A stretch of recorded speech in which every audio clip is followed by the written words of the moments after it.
सीधा सा बात देख लो, दुनिया में एक ही बात है, सब बात का एक बात है।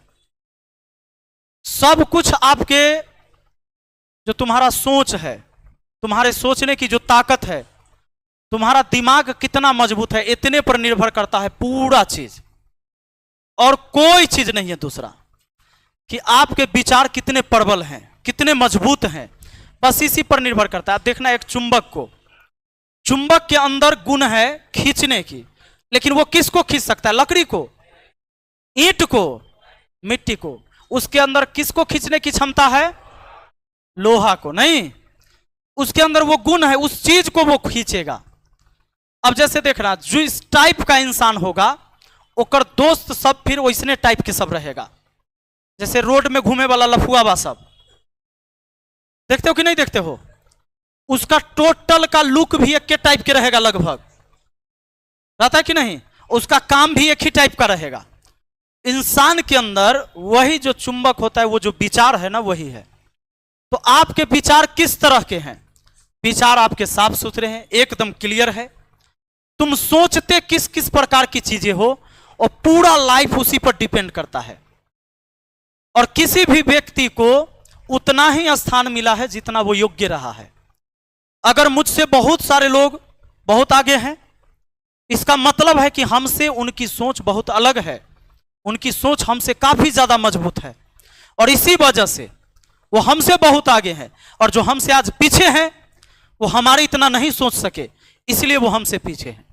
और मनुष्य ना सब एक पंक्ति में खड़ा है, ना तो तुम सबसे फर्स्ट हो सकते कभी, और ना ही लास्ट हो सकते तुम।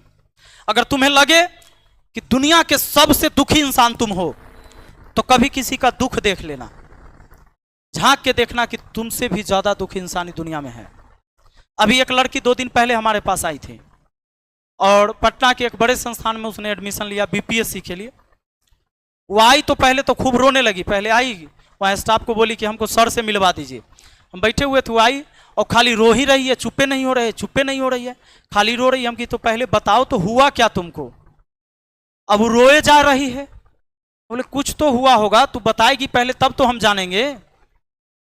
हम कि या तो तू पहले रो ले तब बताना, हम तब तक भूजा खाते हैं। तो अब चुप हुई। हम जानते थे कि इसको मैटर से अलग भटकाना होगा, तब ये चुप होगी। मैंने इसीलिए उसको बोला कि पहले हम भूजा खाते हैं, तुम रो। तो चुप हो गई। उसको थोड़ा सा लगा कि सर अब मजाक कर रहे हैं, फिर चुप हुई। फिर बताना शुरू की। उसके पिताजी नहीं थे, पिताजी डेथ किए हुए हैं। 2 बहन है, एक छोटा भाई है। माँ के मंगलसूत्र बेच के और गहना बेच के तब 20,000 रुपया कोचिंग में फीस दी, और तब वो यहाँ एडमिशन ली है। वो अपने मामा जी के पास रहती है, कहें कि वो लोग अच्छे से नहीं रखने देते हैं और बहुत परेशान करते हैं। और इसीलिए खूब रो रही थी कि अब हम सर घर चल जाएंगे। लेकिन उस कोचिंग में गए कि मेरा फीस वापस कर देने के लिए, कि हम पढ़ेंगे नहीं। एक तो माँ ने मंगलसूत्र बेच कर दिया है, वो अपनी पायल बेच कर दी है पैसा एडमिशन के लिए, और हम तो कुछ कर नहीं सकते अब, चूंकि हम पढ़ नहीं पाएंगे। हम रहेंगे कहाँ? मुझे रहने का कोई साधन नहीं है, और मामा जी के पास हमें ठीक से रहने नहीं दिया जा रहा है। बहुत परेशान करते मामी और मामा सब, इसलिए वो खूब रो रहे थे। तो जब तुम इसकी समस्या का समाधान मैंने करवाया, और ऐसे ऐसे समस्या तुम अगर अपने लाइफ में कभी देखोगे, वो तुमसे भी ज्यादा परेशान लोग हैं, ऐसे भी लोग हैं। और तुम्हें लगता होगा कि भाई हम ही सबसे दुखी हैं, हम सबसे ज्यादा परेशान हैं, हम सबसे कमजोर विद्यार्थी थे। ऐसा बात नहीं है। कमजोर तुम कितने हो उससे कोई मतलब नहीं है। मतलब यह है कि तुम्हारी इच्छा शक्ति कितना मजबूत है। तुमको मैथ नहीं आता, नहीं, बड़ा बात नहीं है। ये बड़ा बात है, ये नहीं है कि मैथ तुमको नहीं आता है, तुमको जीके पर कमांड नहीं है, ये बड़ा बात नहीं है जी। तुम्हारी इच्छा शक्ति कितनी मजबूत है, तुम उसके लिए कितना तैयार हो कि नहीं हम तो सीख के रहेंगे। अगर ऐसी इच्छा तुम्हारे अंदर है तो तुम्हें कोई नहीं रोक सकता। वो मैथ सीखने से या जीके सीखने से या इंग्लिश, सब कुछ बना हुआ चीज है, ये आपके मेहनत से आएगा।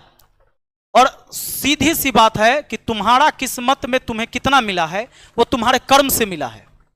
बात है समझ में? कुछ लोग होते हैं, 1-2% लोग होते हैं जो किस्मत से किसी परिवार में जन्म लेते हैं। बात है समझ में? अब राहुल गांधी उसी परिवार में जन्म लिया जिसमें खाली प्रधानमंत्री होता है। बात है समझ में?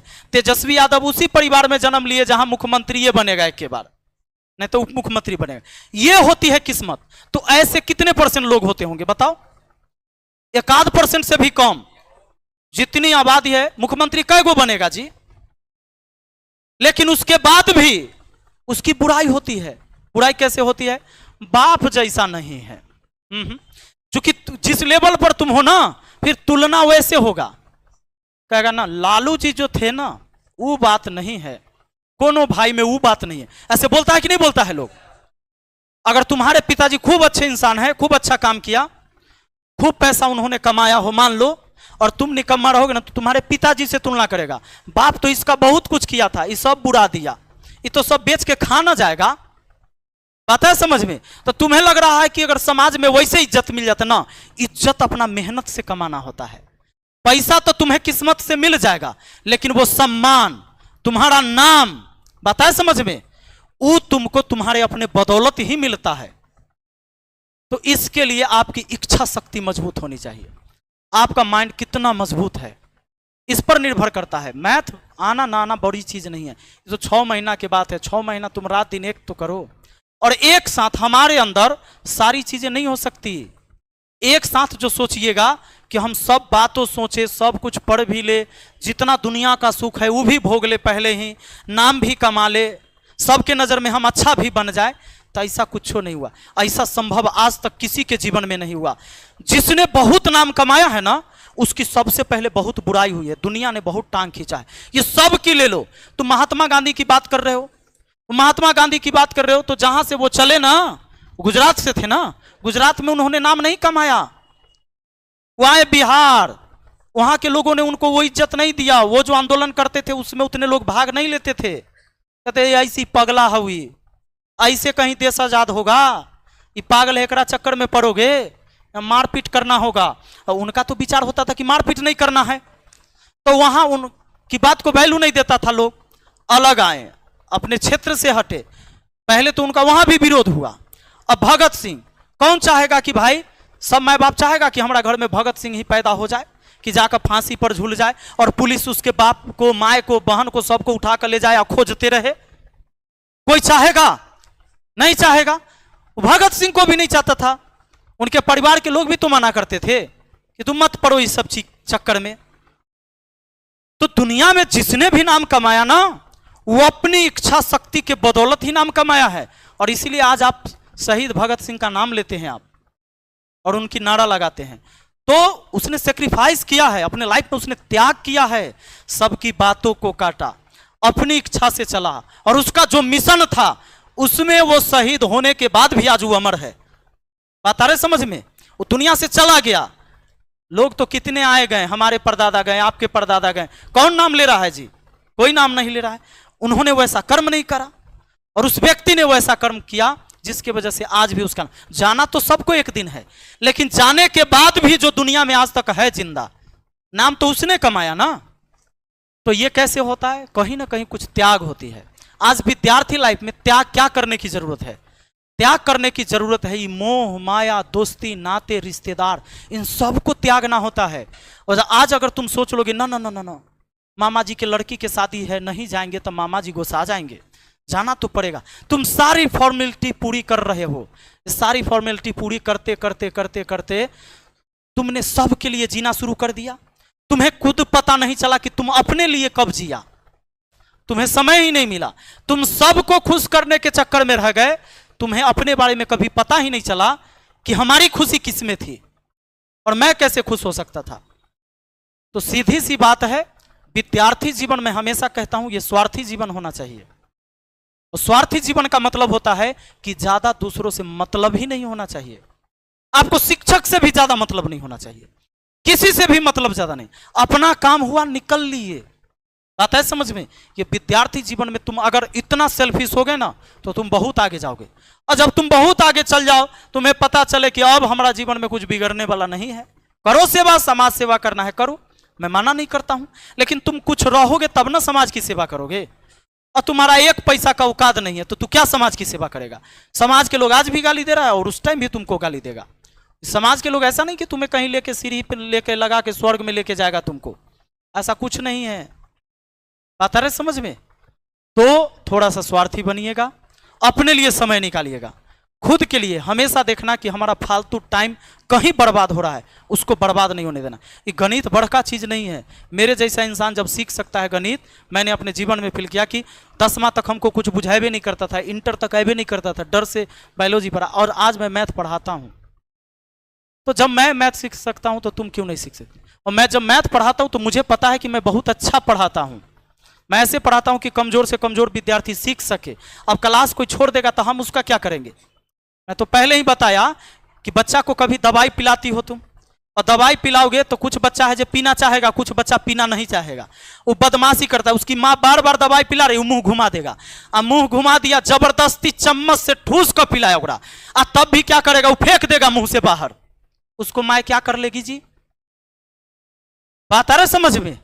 तो अगर तुम्हें हम पढ़ाते हैं ना, हम पढ़बे ना कर तो क्लास भी नहीं करोगे, इसका मतलब तुम मुंह घुमा रहे हो, और तब भी तुमको हम सिखाने की कोशिश कर रहे हैं, और तब भी तुम सीखने की कोशिश नहीं, तो तुम्हारा कुछ नहीं होने वाला।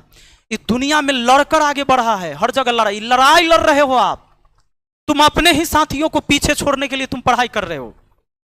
ऐसा नहीं कि तुम सबके बारे में सोच रहे हो, और सबके बारे में तुम सोच रहे हो तो तुम पढ़ो नहीं, तभी वो निकलेगा ना। तो तुम एक सीट तक किसी न किसी का लेगा ना जी। अब बताओ कि 10,000 सीट होता है और 10 लाख उस पर फॉर्म भरा गया, तो किसी कईयों का हक तुम मारे कि नहीं मारे? अगर तुम्हें एक सीट मिल गया तो उस सीट पर कोई और भी तो आ सकता था, उसको तो तुमने पीछे छोड़ा ना, उसको हराया तुमने ना। ये लड़ाई तो अपने साथियों से ही तुम लड़ते हो, और इस सब से लड़के ही आगे निकलना। ये गिद्ध का एक रूल है। गिद्ध जानते हो ना? गिद्ध बहुत ताकतवर पक्षी है। उसको कोई हिला दे, ओकर बच्चा पर कोई हमला करके दिखा दे, ओकर बच्चा पर कोई कौआ जाके, सियाना कौआ उसके बच्चा पर हमला करके दिखा दे, ओकर बच्चा कौआ को मार देगा। कौआ को उसका बच्चा मार सकता है, इतनी ताकतवर होता है उसका बच्चे से। उसका रीजन है, जब गिद्ध का अंडा से जब बच्चा निकलता है ना, वो खाना नहीं देता है। गिद्ध जो है खाना नहीं देती है अपने बच्चे को, वो अपने भाई बहन को ही मार के खाता है। 3 गो 4 गो 5 गो जितना बच्चा रहेगा ना, अपने भाई बहन में लड़ेगा, दूसरे का खून पीता है, ब्लड पीता है, और उसको मार के उसके मांस को नोच के खाता है। और उसमें से जो एगो बच गया ना, उसको गिद्ध पालती है कि तू ताकतवर है, तू ही दुनिया पर राज कर सकता है। वो जब भी पैदा करती है तो राजा पैदा करती है, हुक्म चलाने वाला वो पैदा करती है गिद्ध। इतना तकलीफ अपने बच्चों को, कोई माँ अपने बच्चों को मरते हुए कोई दूसरा प्राणी छोड़ सकता है? एगो कुत्ता को भी देखते हैं, अपना बच्चा को ले ले घूमल चलता है इधर उधर, कुतिया जो है अपने बच्चों को इधर। बिल्ली को भी देखना, एक चूहा को देखना जी, इंसान का तो छोड़ दो, एक चूहा को भी देखना। मैंने एक सीन देखा, एक बिल में पानी घुस गया बारिश में, और चूहा के बच्चा एकदम छोटा छोटा बच्चा था, लाल लाल बच्चा था, उसको ना शरीर पर बाल भी नहीं हुए थे, और चूहिया जो है उसमें बिल में जाए पानी में घुस के, एगो से मुंह से पकड़ के एगो के ला के बहरा रखी जहां सूखा जगह, फिर दौड़ के जाती थी। पानी भर गया बिल में, लेकिन उसको पता था कि बिल यही है, इस बिल में पानी भर गया, मेरा बच्चा इसी में। फिर घुस के जाती, दूसरा बच्चा को लेके निकल, फिर तीसरा को निकल, 7 बच्चा निकाली वैसे ही हो। सोचो कितनी ममता है, कितनी ममता है अपने बच्चों के लिए। माँ को, ये माँ के अंदर ये ममता होता है, ये बाप के अंदर नहीं होता है। वो चूहा नहीं जाएगा उसको लाने, नहीं जाएगा। माँ को ममता मई इसलिए कहा गया संसार में। पर एक गिद्ध की ममता देखो, वो कैसा है, वो अपने बच्चों को अपने नजर के सामने मरने देती है, और एक जो बचता उसको पालती है। वो इसलिए कि वो ये सोचती है कि हमारा बच्चा कमजोर ना हो और उसको कोई ना मार सके दूसरा। हम एक को पैदा करेंगे, लेकिन ऐसा पैदा करेंगे जो सब पर राज करे। तो इस संसार में ना हर जगह लड़ाई है कि लड़ना पड़ेगा, और लड़के ही आगे बढ़ा है कोई, चाहे जैसी लड़ाई हो, विचार की लड़ाई हो, पढ़ाई की लड़ाई हो, अस्त्र शस्त्र की लड़ाई हो, ये लड़ाई ही लड़के जीता है किसी ने। लड़ाई कई तरीके के हैं, और आपकी जो लड़ाई है आज कंपटीशन की लड़ाई है, पढ़ाई की लड़ाई, इसको लगातार लड़ना होगा।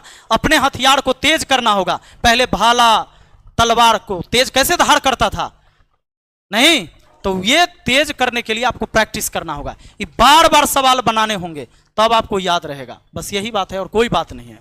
Thank you.